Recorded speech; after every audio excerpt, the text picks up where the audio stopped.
Robert, thank you for joining us today. Pleasure, nice to be here. It's so nice to have you, and I must admit you're one of the few authors I've read multiple books by, so it's a genuine pleasure to meet you today. When Tim asked if I could step in, I must admit I jumped at the chance. And this isn't just an exciting time for me, it's an exciting time for all of your readers, as the Cicero trilogy has just been released in a single volume, which must be quite a weighty tome.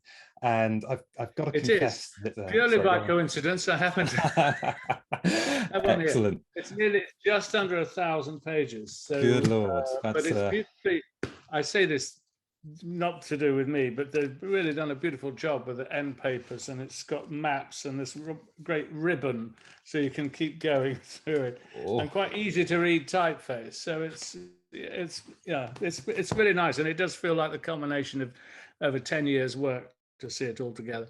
I bet it must be a hell of a thing. And at the moment, I'm halfway through Lustrum, or Conspirator in the US and Italy, which is the second book in the volume. I can't wait to see where it goes. And it must be quite tricky when sort of weaving a narrative that includes historical details.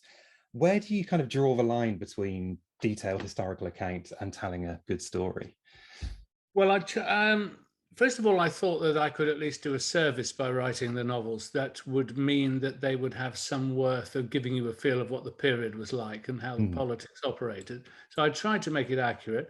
I tried to stick to the public sources and the ancient sources, so that I didn't go off in any kind of wild theories. And my general rule was I would not put something in the novels that I knew to be untrue, but that having taken that rule, I was then free to embroider around the conversations that might have gone on in private or whatever. So all the public events are correct. The characters have the stories that they're supposed to have, and then once I've got that framework, then a lot of it is really a bit like archaeology. I often felt that I was uncovering a mosaic floor, and I kept rubbing, and I would be filling it in and get the pattern. That's excellent. So you mentioned it's been 10 years in the making, which is a long old slog. So on average, how often do you spend doing the detailed research on a book? How is that? Weeks, months, years? Well, it depends. For this one, I knew from the start it was planned as a trilogy, and that meant that I had to have a conception of everything that would happen over the 30 years or so that the book would span. So I did nothing but research for 2 years, literally. I went through everything, and I eventually ended up with a chronological research file that was over 500,000 words long. And that was the great resource I could always draw on, because everything pretty well that happened was in there. And because of Word and so on, you can search it and find patterns and characters. So that was the first thing. So it was 2 years to do the research, and then just under a year to write Imperium. Then I wrote another book. Then I came back and did the second volume, and so on. I interspersed the trilogy with other novels, and each time I came back to it, I had to re-research it really and find the arc of a new novel that could stand alone, because each of the books was designed to be read on its own. So the Imperium, the first one, is Cicero's rise to power. The second one, Lustrum or Conspirator or Titan in Germany, is Cicero in power. And the third one, Dictator, is Cicero surviving, having fallen from power. So that was the overall arch shape. I mean, normally, if I'm writing a book, I like to research it in 6 months and write it in 6 months, if I can. So was that a conscious decision to kind of step away and write a different novel in between the books, or did it just happen that way? Well, sometimes things come up and they seem urgent. After I'd written Imperium, I had the idea for a ghostwriter writing about a prime minister in exile in America because he was being prosecuted for war crimes trials. Well, that implied that I had to get on and do it quite quickly. So I broke off and wrote that, and then went back to ancient Rome, and I followed that pattern.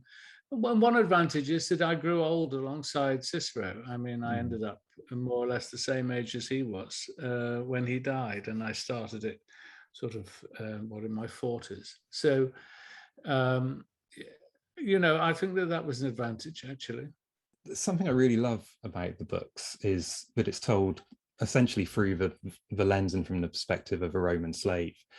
And it's the relationship between him and Cicero I find really engaging, particularly from an archaeological perspective. And Time Team just spent the weekend digging a Roman villa, and it was popping into my mind even then that there are these two really different social classes living in really close spatial proximity, but existing in very different worlds with very different worldviews from very different backgrounds.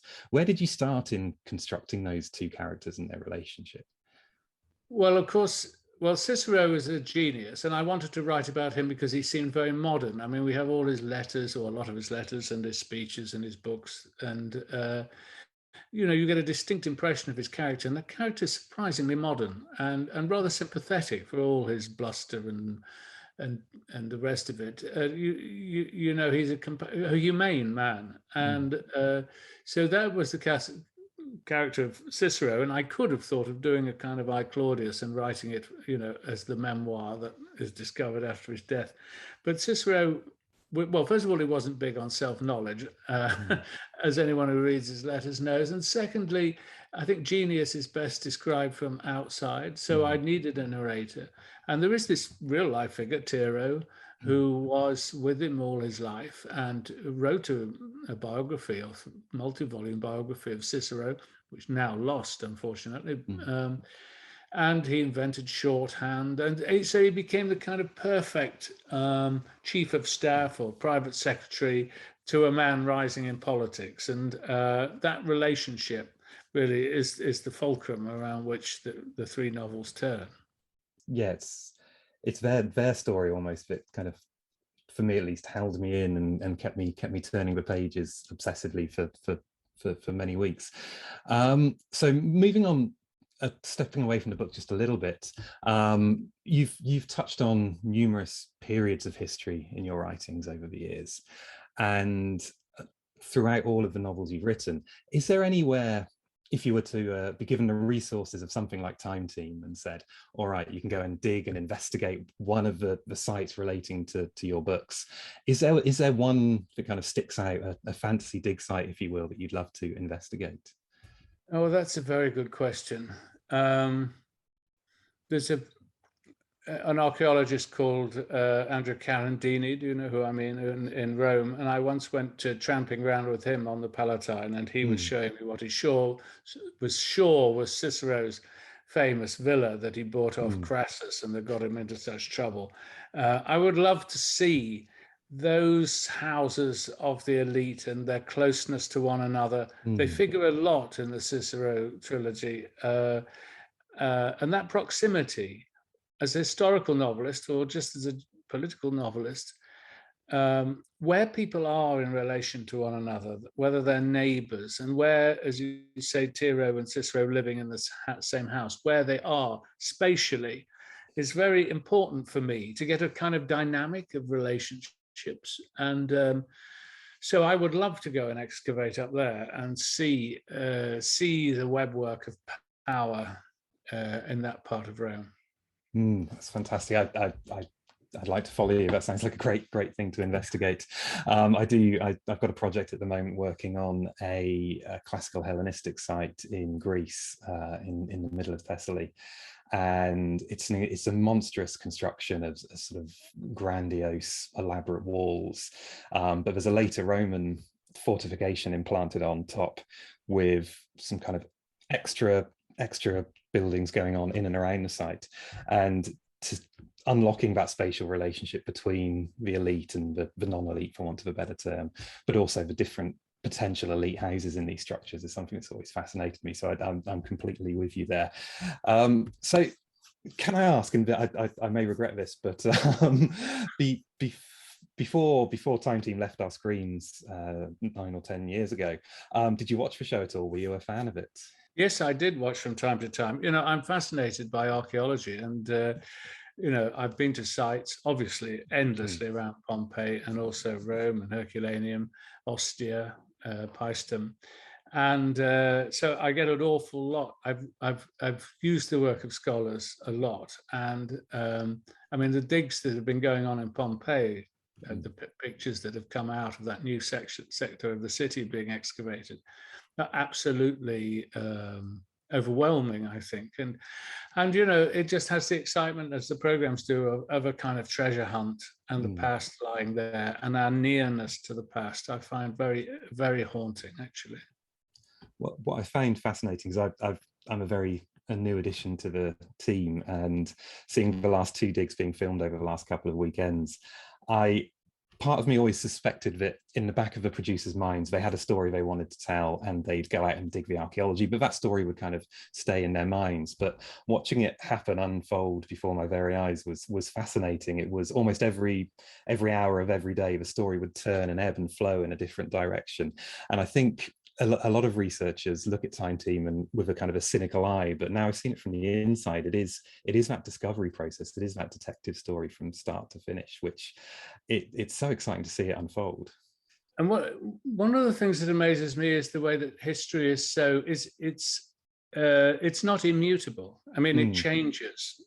For each generation finds something new, and what seems set and fixed changes, because actually people have fooled themselves. I remember when I was doing Pompeii, it was followed that the eruption of Mount St. Helens, and so they had analyzed pyroclastic flows, Plinian eruptions, for the first time, and that, as you may remember, in the 80s and 90s, completely changed the understanding of Pompeii, and that the eruption had gone on for a long time, and the city had gradually filled with pumice stone and ash. And I remember asking a distinguished archaeologist, I said, well, when I was growing up, none of this was talked about. People were just, the archaeologists just talked about the bodies in the streets. Did it never occur to anyone it was odd that they were all at roof level? And he said, well, no. I mean, and isn't that extraordinary? People didn't make that connection. And so what's one of the things that's thrilling, whatever the dig is, it always has the potential to completely change your understanding of an event. I think that's one of the wonderful things I love about archaeology as a discipline, and it's actually something I tell my students as much as I can, is you can't necessarily ask questions unless you have a wide enough worldview to ask them, and the wider the view you can have, the broader the perspectives, the better. And reading and engaging with fiction and literature and histories is one of the best ways of doing that, but also experiencing the world. But any new perspective and any new student, any new scholar, no matter whether they're 18 starting a first year at university or a professor at retirement, can always add something new and always ask a question in a new and interesting and different way. And that's one of the things I enjoy about reading historical fiction, for example, because it can tee up ideas that you then take as a question or a hypothesis into the next investigation, which is always it's always really not encouraging is the wrong word. Stimulating. Inspiring. Yeah. No, I mean, in the Cicero books, you know, we had a lot of the legions and the emperors and the gladiators and the rest of it. The idea of trying to bring alive the political system, which was like and I had it in my head, it was like the West Wing on the Tiber. You know, how did the whole thing operate? And just asking oneself basic questions like, how did you address the Senate of 600 people, men? Or how did you speak in the forum to 3,000, 4,000? How did your voice carry? You know, technical questions almost, that if you're a novelist, you have to describe, you know, the weather and the strain on the voice and the crowd and the noise, you know, trying to project yourself. And one of the things I really realized was that Cicero was an entertainer. He was not quite a stand-up comedian, but he did funny voices, he did an act.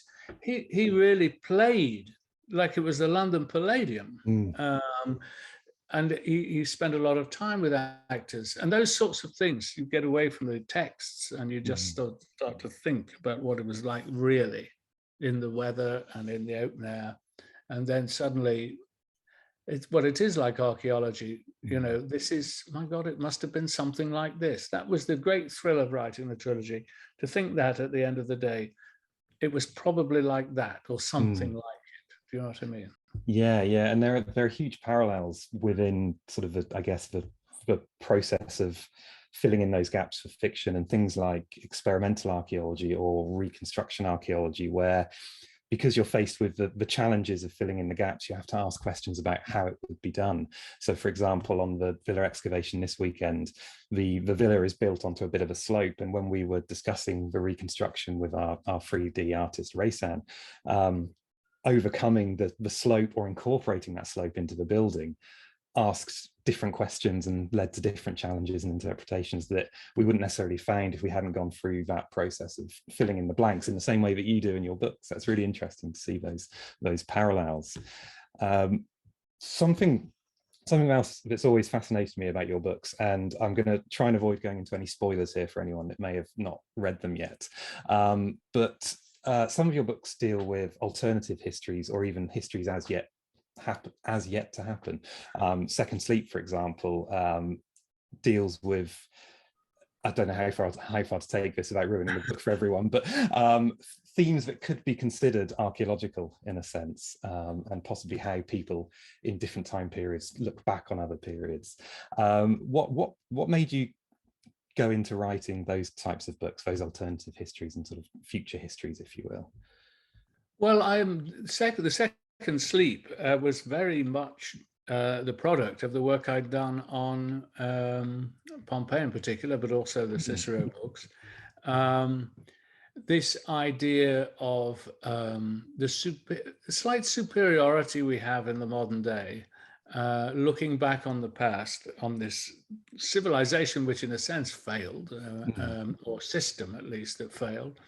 And I was quite interested also in those sort of the John Aubrey kind of figure and the antiquarians. And I thought, imagine sitting on the shoulders of a character feeling rather superior as they're investigating the past, and then gradually you realize it's your civilization they're investigating.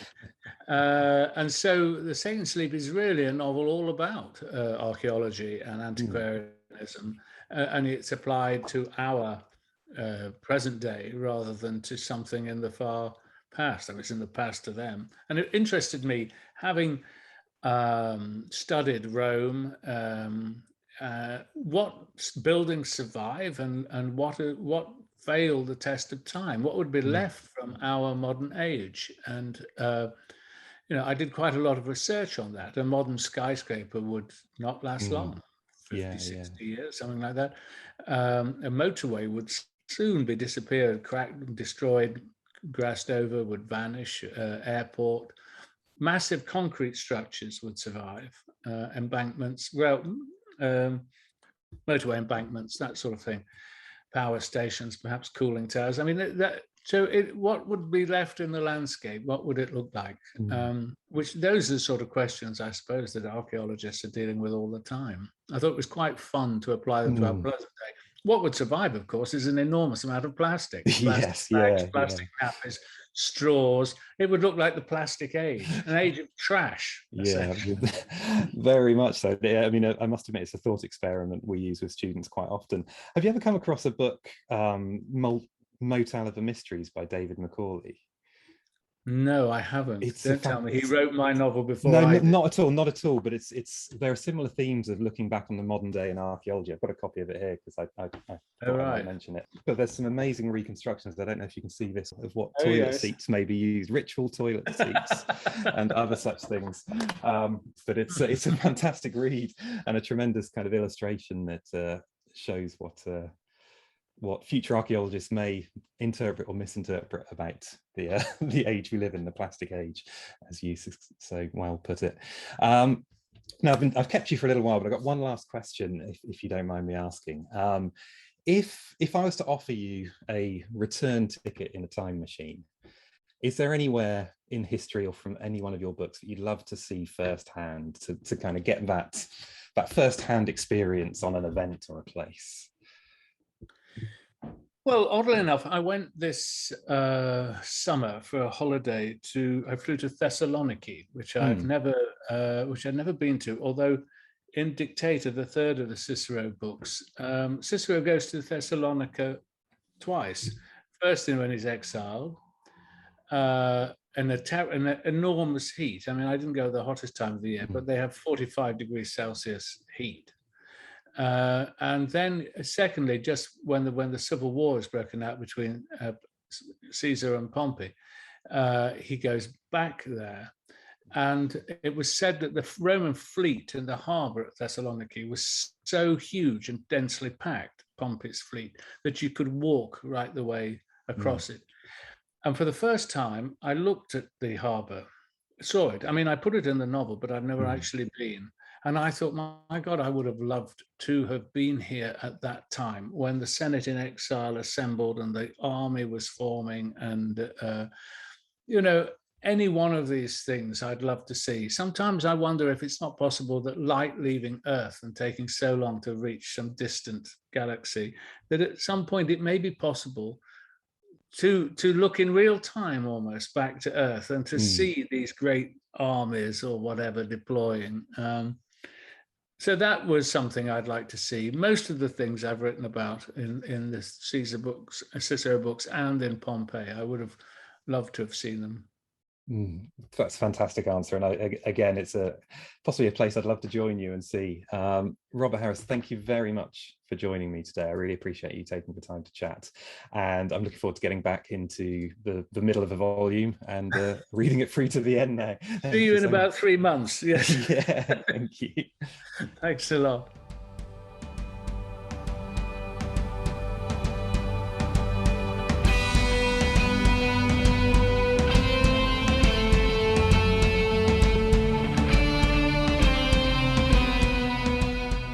To ensure you catch all the latest updates, please do subscribe to this channel, follow us on social media, sign up to our newsletter, and join us on Patreon.